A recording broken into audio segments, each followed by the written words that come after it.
Elastic CEO Ash Kulkarni joins Making Markets once again to come in and talk about recent earnings results as well as the company's generative AI prowess. So much going on in this space. Ash has been a great guest. We're glad to have him back once again, and we hope you will stick with us here. You're tuned in to Making Markets. This is the Making Markets podcast, brought to you by the Futurum Group. We bring you top executives from the world's most exciting technology companies, bridging the gap between strategy, markets, innovation, and the companies featured on the show. The Making Markets podcast is for information and entertainment purposes only. Please do not take anything reflected in this show as investment advice. Now, your host, CEO of the Futurum Group, Daniel Newman.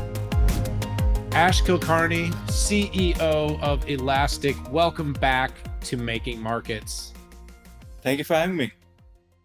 It's good to have you again, Ash. I was telling you in the green room, I was like, I think when you came on and spent time with me last, you were in the role. You've been at Elastic for some time, but you were in the role of CEO for about 5 minutes. And I had the honor of being one of the first, people that had the chance to sit down. It was right after the first earnings results with US CEO. Yeah, Ash, it's been, a couple of years now. You've settled nicely into the role. The company's growing mid double digits. It's showing strength in its, Elasticsearch, which was so well timed around Gen AI. And we'll talk more about that later. But love to just kind of, the audience of this show loves to get inside the head of CEOs of publicly traded companies. Elastic is a growth story. It's an exciting story. As you're in, a couple years into this role, what are some of the observations? What are some of the interesting things you've experienced? And maybe what was different and what was exactly as you expected? Well, just taking on the role itself, one of the wonderful opportunities I got was to take on the role from within, right? So I joined the company a little over 3 years ago, and Elastic was a company that I had known and loved from the outside. I'd been a user of Elasticsearch. I'd used the product in a couple of different ways in prior companies. And so when I got a chance to meet the team here, the board, the executive team, it was just fantastic. And I started as the head of engineering and products. And then a year later, so 2 years now, I've been in the CEO role. And there's something really nice about being able to step into the CEO role from within, because you've had a chance to meet the team. You've had a chance to really understand the cadence of the business and what's working. And it gives you, with the right kind of humility, because you've had the learnings, you can step into the role and know what you want to do about it. Where do you want to really focus your attention, focus your energy? And that worked out very, very nicely. It was a challenging first year.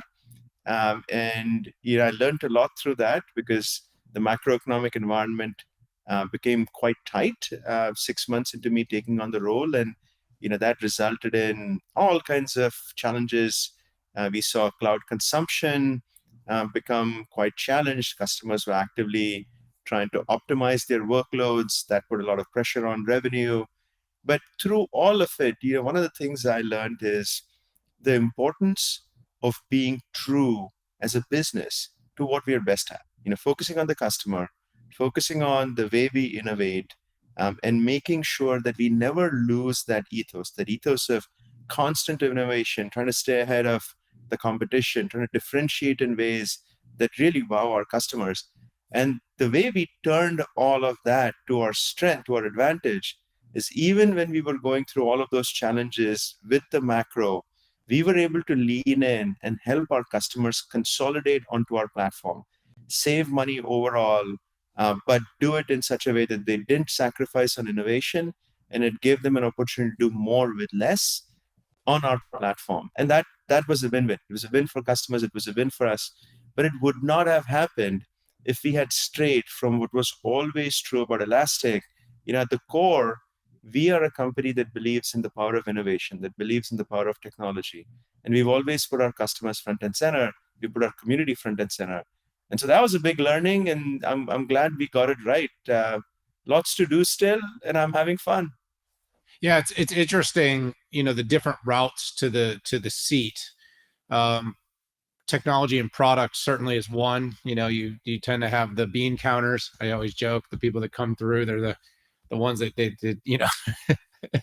know how to get the numbers done. And then there's often, there's another route for sales people that really know how to drive revenue, and all three can work. But as I've gotten to know what you're doing at Elastic, I think product led is very, very important because the product is itself is often embedded in everything else. So making sure that the product truly stands on its own is so important because you're not, of course you want to get some mass awareness. I mean, every company wants to have a brand, and you may end up putting your name on the side of an F1 vehicle at some point, or on a Super Bowl commercial. I kind of joke, but the point is that's not really the intent. The intent is that there's a few hundred companies and then a few thousand enterprises around the world that really benefit from the technology you're building, and it's your job to make sure the product's evolution is so crisp, so well understood that your team can go to market to those cloud hyperscalers, software developers, enterprises, and clearly articulate the value. And so it's very product led. It's funny though, you talked about the macro, Ash. It was a really tough 22, but funny is I wrote a bunch of pieces. I wrote a bunch of op-eds in 22 when the market was going absolutely terribly. By the way, when Nvidia was like $120, I went on Squawk Box and I told them that the market's got this one way wrong, and I it's my victory lap of the year when I said, just watch what's about to happen with AI. So every once in a while you run, but one of the things that was interesting is I kept talking about deflationary, Ash. I kept talking about tech is super deflationary, and people were like, no, the only reason stock prices were up in 21 was interest rates are low. Well, we've been now in an 8-9 quarters of tightening now, since the end of 21 when they turned the direction of the Fed, and the QQQ is up 30% during the tightening period. So, I mean, I'm interested in your take on that, but I think tech has been, while there was a period that was really dark for everything, it felt really dark. Tech has been really resilient. I mean, yours included, is that these companies are growing, earnings are growing, revenues are growing, and it's against a really tough backdrop. Look, I'm a big believer, much like you, that technology is one of the fastest moving industries, and it's helped us as an economy, and not just us as a country, but globally. It's helped improve productivity. And when you talk about AI, we can get back to that and how that can potentially be the next step up in terms of improving productivity. But everything that improves productivity at the end of the day tends to act deflationary, like you talked about, right? So this real value that gets created. Um, Look, it's not like tech is immune. In my opinion, I don't think tech is immune to interest rate changes and qualitative tightening and qualitative easing and so on. I think there was some aspect of maybe some of the future demand being pulled in a little bit in the early days of the pandemic when everybody was trying to figure out, how to work remotely and so on. But the reason, in my opinion, why tech has held out so well, even though interest rates have been high for as long as they have, is fundamentally because tech is performing well. Earnings are going up, and earnings are going up because inherently there is something in technology that allows technology to be operated quite efficiently. So when I think about what are our biggest cost factors as a company, for us, it's two things. It's the people, the compensation that we pay our people for all the great work that they do, the innovations that they create. And the second is our cloud hosting costs. So for our cloud, our Elastic Cloud business, we pay the cloud infrastructure hyperscalers for effectively renting their compute and so on. But that's it. Those are the two biggest cost components. We don't have massive supply chains. We don't have manufacturing costs and so on. So it's a very, technology and software especially ends to be extremely efficient. And over a long period of time, that's the reason why you're able to see significant, over the years, the operating margin expansion. You're able to see these businesses operate in such a way that's, admirable. And that's the kind of company that we are trying to build. And what I've seen in the last about 3 quarters or so is some of the pressures on optimization. So the macro has seems to be a little more normal than it was in 2022, like you talked about. It doesn't mean that CIOs are expecting budgets to be flush and everything to go back to the top and right. Budgets are still tight, but they seem more normal. There is more predictability. CIOs feel comfortable spending again, not with abandon. There's still constraints because now they have to spend on AI. There's a lot of demand on what they can do with AI to improve efficiency and so on. That's taking away from some other parts of their budget. But overall, I'd say things seem more normal, things seem more stable. We have seen less pressure in terms of cloud optimizations that were happening. Like that's abated, and that's helping, right? All of these things help. That's why we feel so optimistic about the future. We feel really good about the momentum that we have as a business. Obviously, AI is a great tailwind. Right now, we are seeing a lot of that in terms of customer adoption. The revenue will come because of our consumption model.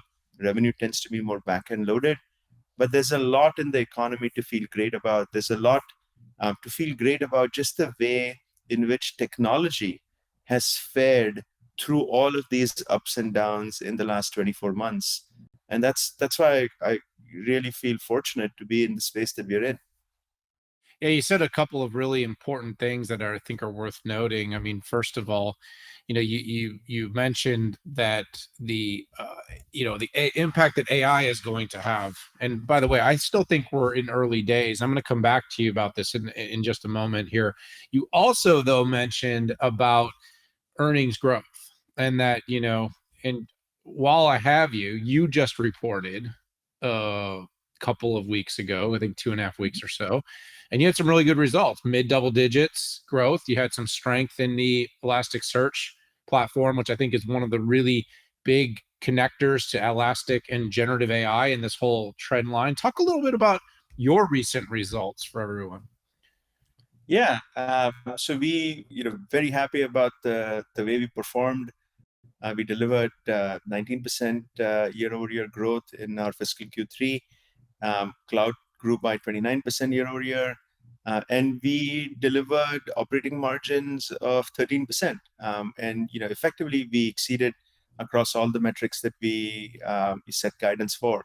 So we feel really good about it. And again, if you look back at our history, we have successively every year increased our operating margins and made our business more efficient as we've gone. But really, what drove our momentum in this past quarter, I'd say three things. The first is generative AI is real, and it's becoming more. I mean, it's maturing.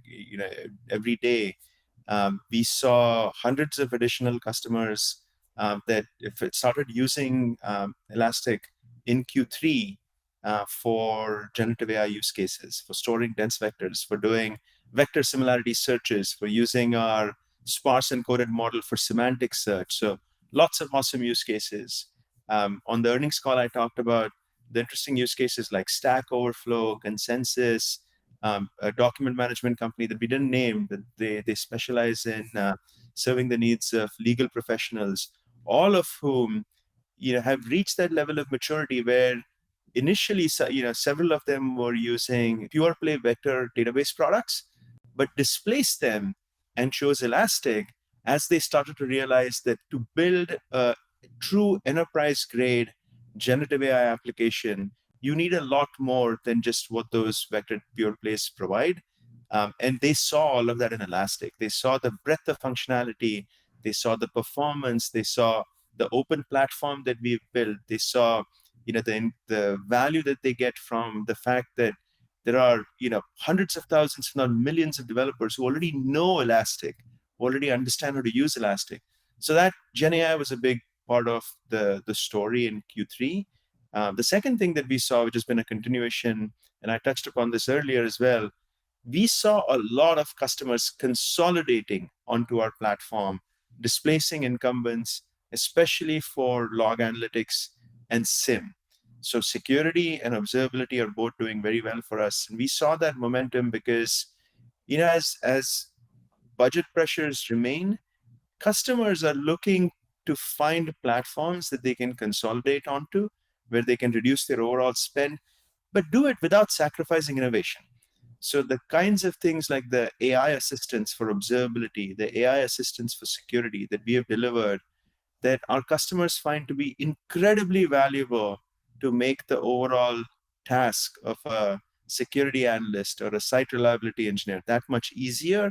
They love that innovation. And the fact that they can get that at a price that's lower than what they were paying an incumbent for, inferior technology, that's a no-brainer. So that was a big continued source of momentum for us.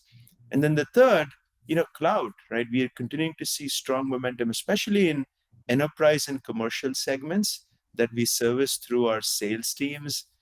Continued momentum there. And all those three things really helped us deliver the kinds of results. So now we are busy in Q4. It's usually our biggest quarter. And then, we get to do this all over again. It's a joy of having a growing business. Yeah, and listen, I mean, congratulations on the success. You said a couple of things that I feel are worth noting too. Our intelligence actually has looked at the budgets of IT, and you are absolutely right. By the way, we've talked to thousands of CIOs and decision makers, and budgets are actually pretty flat.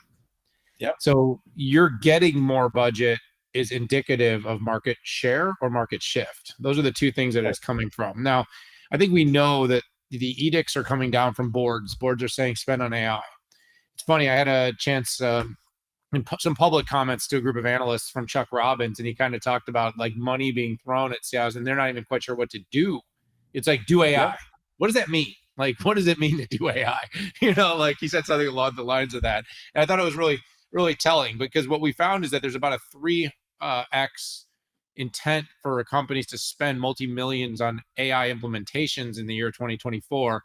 But again, I think two things are really worth noting. One is you've been doing AI a long time. You've been influencing AI with your platform for a long time. And second of all, I think this kind of AI rising into the consciousness of the world has made it more front and center.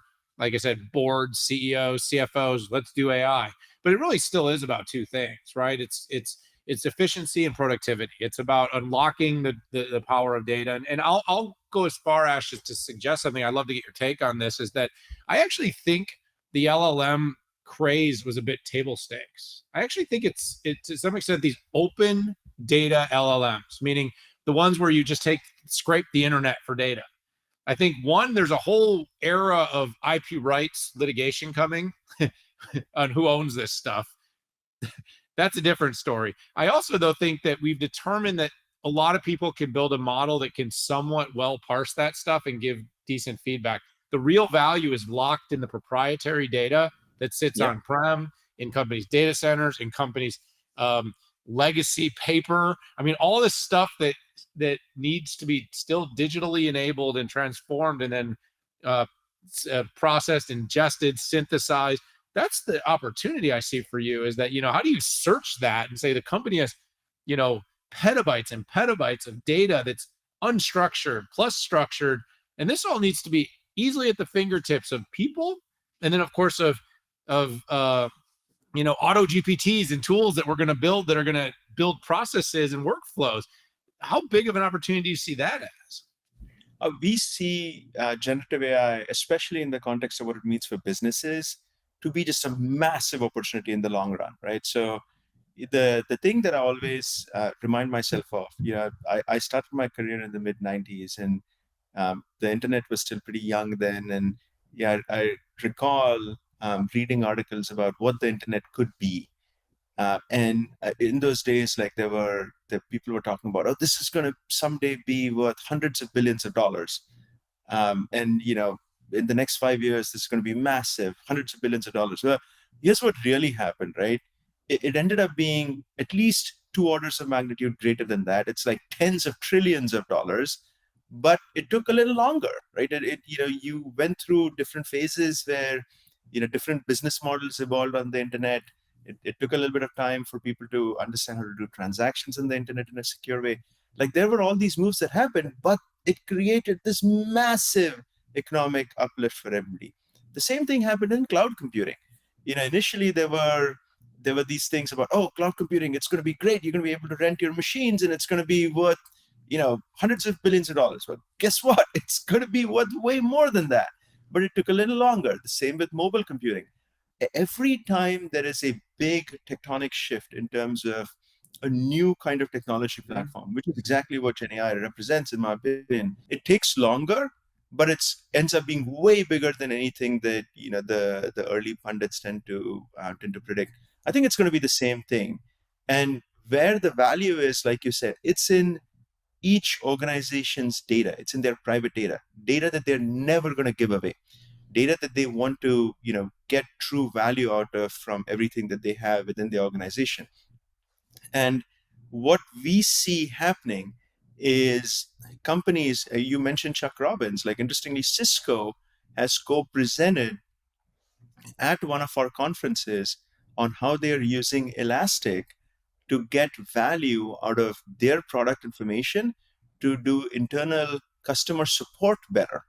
And they've put in a Gen AI application that their site reliability engineers are using. They've co-presented on how they built it. It's a wonderful use case.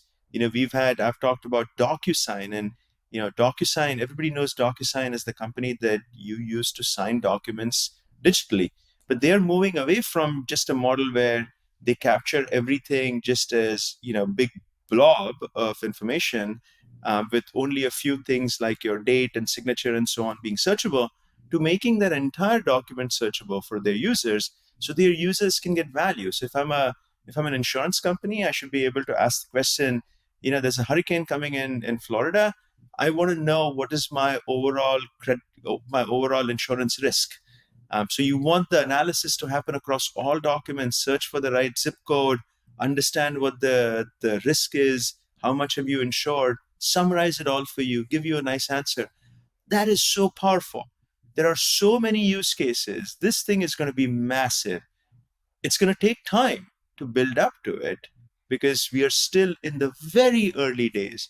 But you see the early kinds of use cases, they give you a flavor, one, of how broad spread it's going to be, two, of how impactful it's going to be to every business, and three, just what that could mean to a company like Elastic that's at the heart of all of this as the mechanism by which you do that retrieval augmented generation, the thing that connects Gen AI to your proprietary data.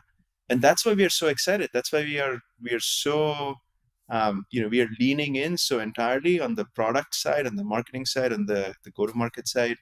I think 5 years from now we're going to look back on this and be so happy that we kept leading through this period in this area.